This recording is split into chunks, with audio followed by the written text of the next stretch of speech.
ഇദ്ദേഹം പറഞ്ഞതില് ഇത് ഔട്ടായി പോയി കഴിഞ്ഞാൽ ക്രൈമാണ്, അറസ്റ്റ് നടക്കേണ്ട ഒരു സംഭവമാണ്. യെസ് ആണ്.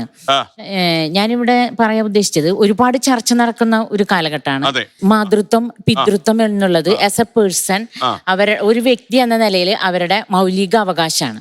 ആ മൗലിക അവകാശത്തിൽ ഇമോഷണൽ ആയിട്ടായാലും നിയമപരമായിട്ടായാലും സാമൂഹികമായിട്ടായാലും ഒരുപാട് കാര്യങ്ങൾ അതിലുണ്ട്. ഇതിനെ എല്ലാത്തിനെയും ഏകീകരിച്ചുകൊണ്ട് കൊണ്ടുപോവുകയാണെങ്കിൽ ഇത് നേരത്തെ സ്വിറ്റൊക്കെ പറഞ്ഞ പോലെ തന്നെ ഈ ഒരു സിറ്റുവേഷൻ, കാരണം ഒരമ്മയാകാനുള്ള ത്വര, ഒരച്ഛനാകാനുള്ള ത്വര, ഇപ്പൊ എല്ലാവരുടെയും നമുക്ക് IVF വിജയിക്കുന്നില്ല. ഇത് വിജയിക്കുന്നിടത്ത് ഓക്കെ, വിജയിക്കാത്തിടത്ത് ഇത് പ്രാവർത്തികമാക്കേണ്ടത് ഒരു വിഭാഗം ജനങ്ങളുടെ എന്ന് പറയുന്നത് മൈനോറിറ്റി ആയിരിക്കാം എങ്കിലും അവരുടെ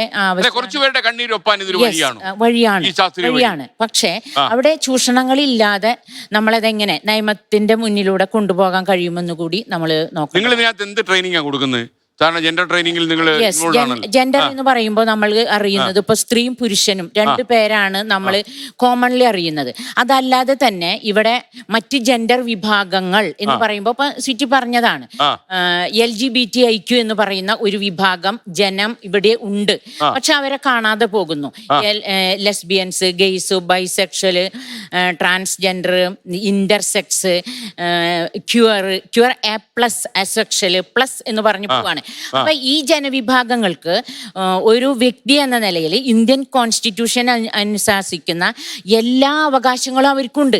പക്ഷെ അതൊന്നും ഇവിടെ ഈ ഒരു സർഗസിയിൽ വരുമ്പോൾ ഇവിടെ ഒരു ഹെട്രോസെക്ഷൽ ആയിട്ടുള്ള വിഭാഗത്തിന് മാത്രമേ ഇത് സാധ്യമാകൂ എന്നുള്ള ഒരു അവസ്ഥ വരികയാണ്. ശരിയാണല്ലോ. അല്ലാതെയുള്ള വിഭാഗം മാറി നിൽക്കുന്നു. ഒരു മാർജിനലൈസ്ഡ് പീപ്പിൾ ആയിട്ട് മാറി നിൽക്കുന്നു എന്നുള്ളതാണ്. ഓക്കെ.